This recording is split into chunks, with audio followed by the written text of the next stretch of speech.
What's up, YouTube? This is Bold. And understanding back here with a video. So, to no surprise, Errol Spence and Keith Thurman is going to be facing off against each other in the month of April. But what's set the whole boxing community on fire is the fact that this fight is taking place at 154 pounds, vice 147 pounds, as the news was broke by Mike Carpenter. The thing I have a problem with this whole situation, if it is true, how is it that Errol Spence get to keep the belt? If they fighting at 154 pounds, Keith Thurman is supposed to be the mandatory. How is it the WBC is going to allow this to happen without stripping Errol Spence of the belt, for one? Or, let me guess, are they going to make Errol Spence the franchise champion for the WBC? Because if Keith Thurman is the mandatory, according to that WBC convention, how's this even allowed to even happen to begin with? Number two, another thing I don't understand is the WBA granting special permission for this to take place at 154 pounds. And I guess after the fight, basically stating that Errol Spence has 60 days to schedule for an undisputed matchup at 147 pounds against Terrence Bud Crawford, or else he's going to have to fight his mandatory. Then the IBF got their mandatory, and Jerome Bruce Ennis waiting in the rings for Errol Spence. And according to Bozy Ennis, I think they say he has 120 days. So all of this shit is not even mounting up. It doesn't even make sense. So it looks like to me, if this fight does take place at 154 pounds, Errol Spence is not coming back to 147 pounds. And this is the same guy that hollowed out strap season. This is the same guy who gave everybody the runaround for the past 5 years when it comes to terms of making a fight with Terrence Crawford. But of course, not surprising enough, the Errol sexuals or the Errol diehard fanatics love to do damage control on these type of situations, especially when it comes to Errol Spence. They know deep down inside, in the back of their minds, Errol Spence is the one who messed this whole thing up by moving to 154. Because you know he is not coming back down to 147. Not if this guy's complaining about it's hard to make weight at 147 pounds. If he does, however, come back to 147 pounds, then more power to him. But I just don't see it happen if you're complaining about making a weight to begin with. So I can just say goodbye to the so-called undisputed, rivalry or champion that he claims that he wanted to take at 147 pounds. He wants to become undisputed. But going back to the Errol sexuals, they love to do damage control. As a matter of fact, quite a few of them showed up on King David's live last night. Shout out to King David, Boxer Die, one of the hottest channels on YouTube, bar none, bringing that fire. But yeah, These Errol Spence diehard fanatics, they come show up and they try to do damage control. And I'm telling you, you would swear Errol Spence was a pastor. You would swear Errol Spence was preaching, because the way these guys were doing damage control just to take up for Errol Spence, it sounds like vulnerable women in church speaking up for the pastor, even when they know the pastor could be wrong in situations, or the pastor probably has done wrong, a lot of wrong, as far as like sleeping around with other women or people's wives and stuff like that, even though he has a wife himself. Like those vulnerable women that take every word the pastor say as gold, even if he could just start a religious cult. I'm telling you, Errol Spence been preaching to these Errolsexuals for years, and they just eat it up. They eat it up. I mean, remember when Errol Spence wanted to go for that Jeff Horn belt? He wanted to make it happen. He didn't care about what side of the street Jeff Horn was on. He didn't care about none of that. But as soon as Terrence Crawford comes up, collect that belt, Errol Spence got a different attitude. But these Errolsexuals eat it up. I mean, he just preaching to them. Everything Errol Spence say, they just take it at, like it's gold. Errol Spence be like preaching. He like, hey, Terrence Crawford need to get that belt first. Ha! Once he gets that belt, we can make it happen. Ha! Then he meet up with Terrence Crawford. So why not go the easy route and knock out Sean Porter? Ha! Easy route. Ha! I said easy route. Ha! All of a sudden, he gets in there talking about, I'm gonna collect all the belts. Ha! Clean up the side of my street. Ha! I mean, he just preaching. And they all sitting up here like, yeah, Errol, yes, that's what he said he was going to do. Errol just following his plan. Errol Spence. That's what they sitting up here doing. Errol Spence still preaching to him. If I would have fought Manny Pacquiao, I would have got that Ring Magazine belt. Ha!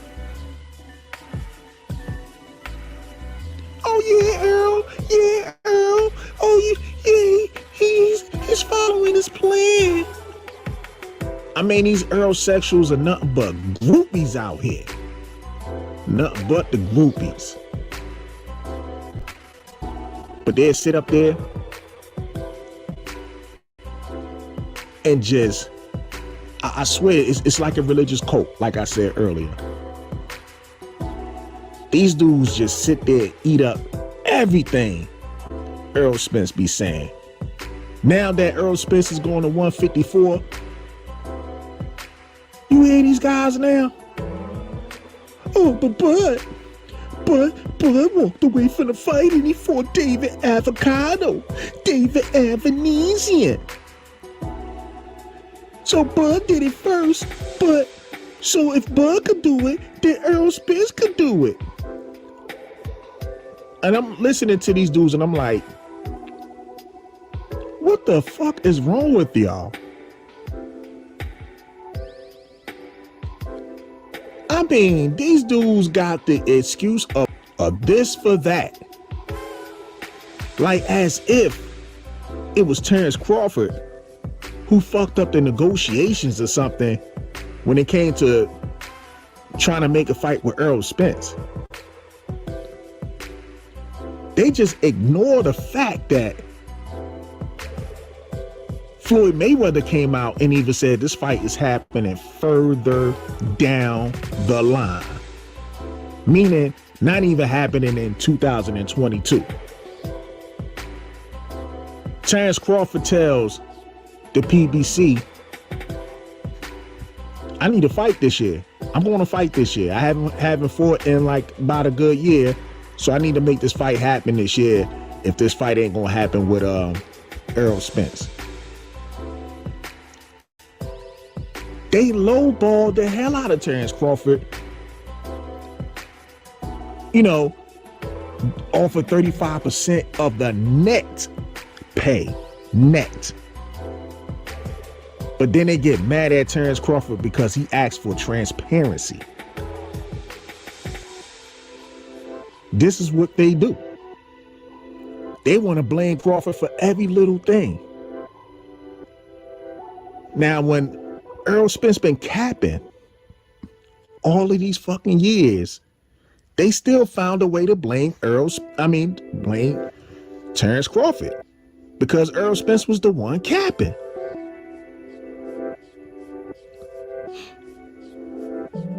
But these dudes talking about Crawford for Avenesian, but Errol Spence said he was going to spin the block. He got more than enough time to make the fight with Terrence Crawford right now. But he's taking a fight in April against Keith Thurman, a guy who he said he will never fight.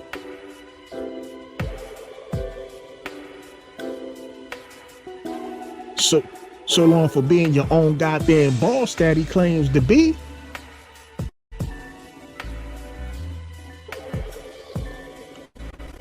Swore to the fans and everybody else he will never fight a Keith Thurman. I told you. Al Heyman is the one that runs this shit. That's why my avatar, I have an Al Heyman on American Greed. Because the fact of the matter is that Errol Spence, you're gonna do what you are told to do. I see people out there making these videos talking about, oh, he's just paying Keith Thurman back by not fighting for the, not having Keith Thurman fight for the belts since Keith Thurman didn't want to fight him. Like some old kindergarten shit. Are y'all kidding me? I mean, today I got time for this bullshit. I got time for the bullshit. Because everything some of y'all damn Earl-sexuals will put out, oh man, lock and loaded. I'm ready to shoot down all your fucking goddamn capping ass excuses and shit. Dudes be sitting up here doing damage control for they guy. Sitting up here doing some damage control. Oh, Errol Spence, he's the big fish. This motherfucker took down his goddamn t-shirts. Talking about strap season. He took down the t-shirts. Claiming he gonna spin the block. The man can't even spin the block without getting in a damn accident. And I'm sorry to say that, but it's the truth. Every time he try to spin the block, he's in an accident.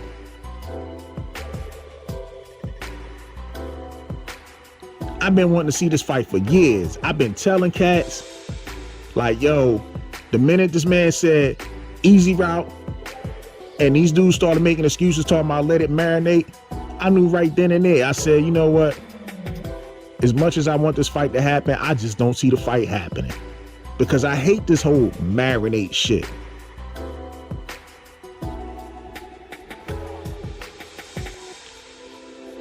Like I said, man, This whole marinating shit doesn't make any sense. Some of these damn narrative pushing channels, right? They know who they are. I'm not talking about the Errol sexuals.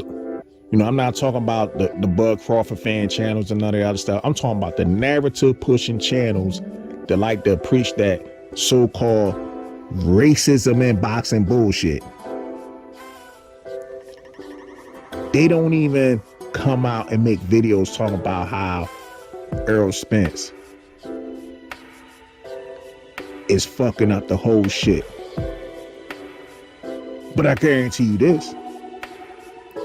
If Errol Spence wasn't a black person, I guarantee you these same channels and also the Errol sexual, because they wouldn't even be Errol sexuals if that was the case, at least some of them, they would be saying how much Errol Spence been avoiding a fight with Terrence Crawford. And they know it. And the reason why they know it, and I know it as well, because we want to talk about when this whole shit started, when people started talking about the fight even before Errol Spence moved up. I mean, before Terrence Crawford moved up, he wanted to fight Errol Spence and Keith Thurman. Check this out. These same narrative pushing channels, they will talk about, throughout all those years, they've been talking about how Oscar Valdez was avoiding Shakur Stevenson. They would talk about how Canelo was ducking a whole bunch of fighters, and it might even be true, but they really mainly name like he's avoiding David Benavidez or Jamal Charlo, whatever. They talk about, like one of them even talked about and tried to say Naoya Inoue was ducking Stephen Fulton, even though Naoya Inoue just moved up to the damn weight. He ain't even stepped foot in the Stephen Fulton weight as of yet. But they say he was ducking Stephen Fulton. Like, this is the shit that I hear. But when it's two black guys, you could clearly see one black dude ducking another black dude. Some of these same channels be talking about the black murderers row. Ain't no fucking black murderers row, man. We just trying to see the damn fights, man. Trying to see the best fight the best, or top competition fight top of competition. But these channels know who they are. The ones that be pushing that dumbass narrative. The only black dude I ever, well, really two of them, that I ever seen these dudes go in on, they go in on Anthony Joshua in terms of Deontay Wilder situation. They basically try to say Anthony Joshua was ducking Deontay Wilder, right? But they won't say Deontay Wilder was avoiding Dillian White, even though Dillian White was the fucking mandatory. See, they won't say that. But they're quick to call out Anthony Joshua. And another person that they called out Keith Thurman ducking Errol Spence. See, they quick to shit on Keith Thurman, and they quick to shit on Anthony Joshua. But when it's one of their favorite fighters, they don't want to call that shit at all.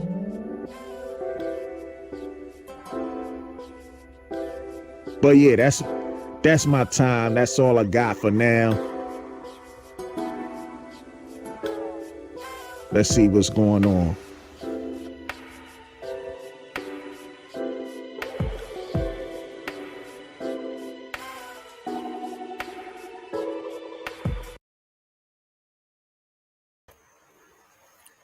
What up? What up? What's going on, fellas? This is Bold and Understanding. Just wanted to put out this video, man. I made this video last night. I was actually going to go live, but I was a little bit too busy, man. So you know how it gets, man. Sometimes you just got to make a video as is and then put it on later if you can't do it live. But I'm glad to see some people come up in the chat and whatnot.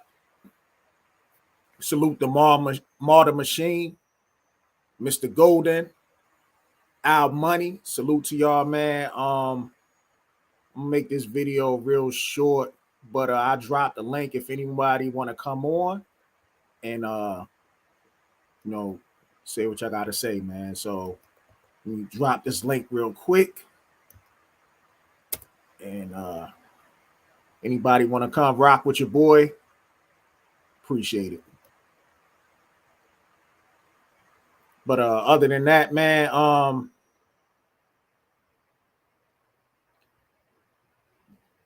how's everybody weekend going? Of course, we got a fight today with F.A. Ajaba versus Stephen Big Shot Shaw. Hopefully we get to see some fireworks tonight. Hopefully we get to enjoy some good boxing this weekend and stuff like that. But like I said, the link is in the it's in the chat. So if y'all want to hop on, come on, hop on. If not, I'll be shutting this stream down real soon. But yeah. My only thing with this fight between Spence and Thurman. I mean, don't get me wrong, it's still a good fight, you know, even though he's not fighting Terrence Crawford. But at the end of the day, this is not really the we haven't seen the best Keith Thurman in quite some time. So more than likely,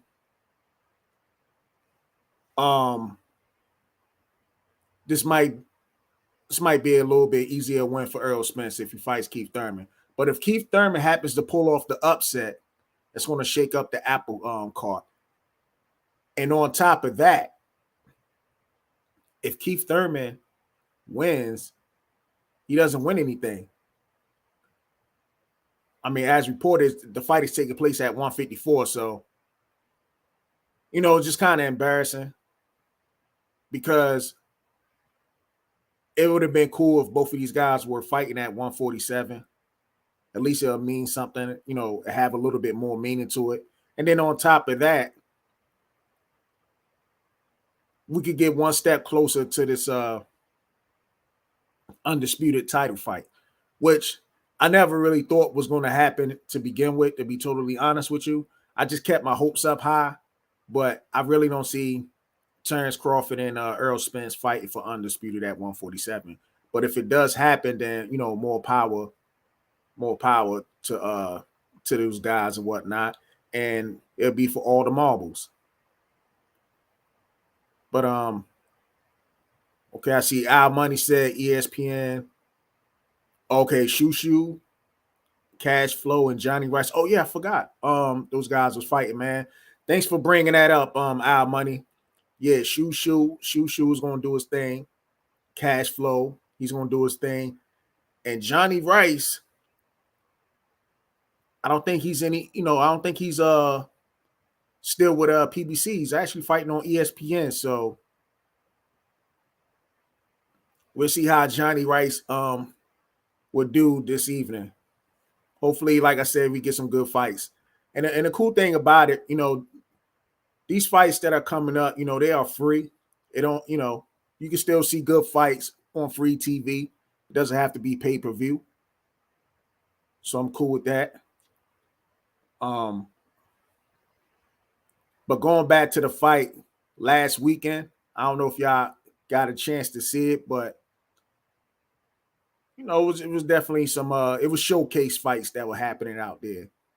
Showcase fights happening out there. So of course Demetrius Andrade, he had, you know, he fought, he got the victory. And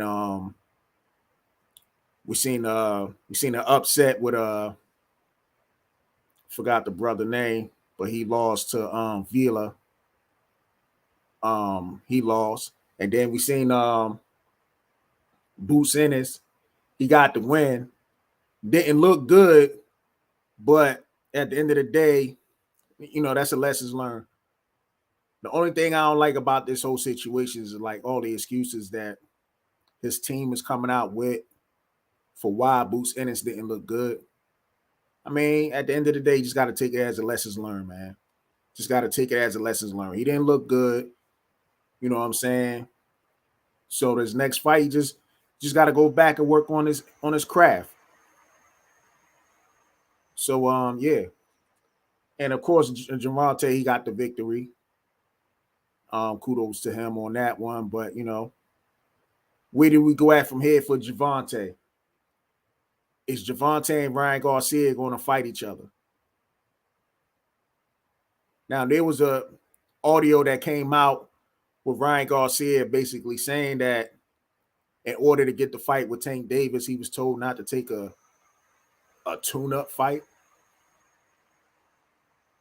I mean, it's been circling around. A lot of channels been touching on this. And to be honest with you, I kind of believe him in this situation only because this isn't the first time you hear about these situations when it comes to the PBC.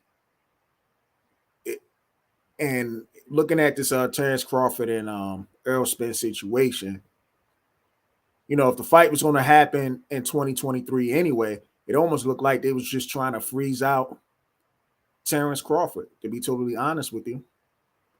So, yeah, I'm not surprised at all. But if I were Terrence Crawford, now that this fight is taking place between Errol Spence and Keith Thurman, if I was Terrence Crawford, I'd go ahead and try to find another fight. I wouldn't even waste my time with these guys, with the PBC, to be totally honest with you. I mean, I would say move up and try to fight Jermell Charlo, but he's already locked in. The fight is mandatory. And Tim Tszyu. So yeah, if I was Terrence Crawford, man, if you can't get these fights with the guys you want to get the fights with, man, just take a stay busy fight. Virgil Ortiz was the mandatory, but he decided to go the other way. Keith Thurman, he already on the WBC side, plus he with the PBC regardless, so that ain't gonna happen. And then you got Bruce Ennis, who decided to go the other way. Now he's the interim IBF champion, so more than likely that fight ain't gonna happen with Terrence Crawford. So I think the next step for Terrence Crawford, he could try to make the fight with the dude, I forgot his name. He's with Golden Boy, the same dude that beat Blade of Flair. And the guy that fought Rashidi Ellis. That's what I was thinking about earlier. Alexis Rocha. I think he's next on the list. So they could try to get that fight on if Alexis Rocha actually wants to fight.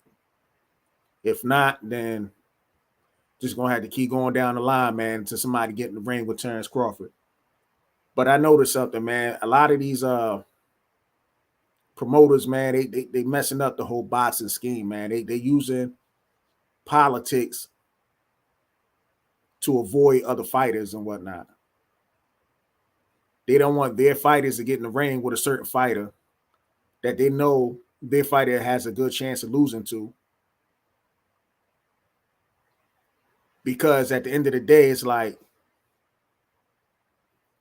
it makes the promoter look bad overall. So I don't know, man. I just wish boxing was less political.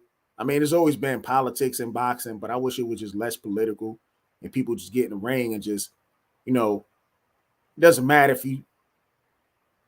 you take an L or not, man. If you take an L, you can always bounce back from it. Just bounce back from it, get back in the ring and make a name for yourself, man. A lot of these people out here, man, they swear up and down once they lose that L, it's like that's the end of their career or something. I mean, there are guys who got multiple L's and still be fighting top competition.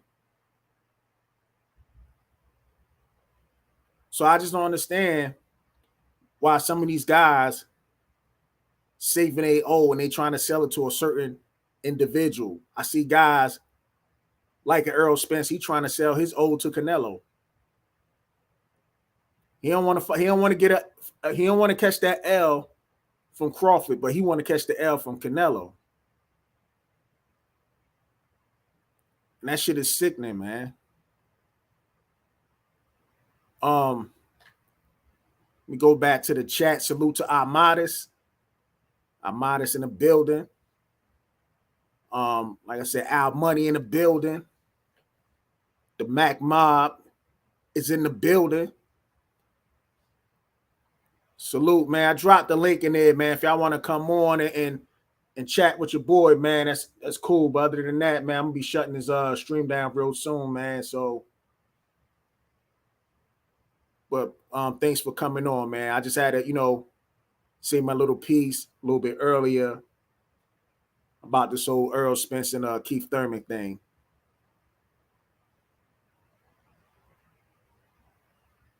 But yeah.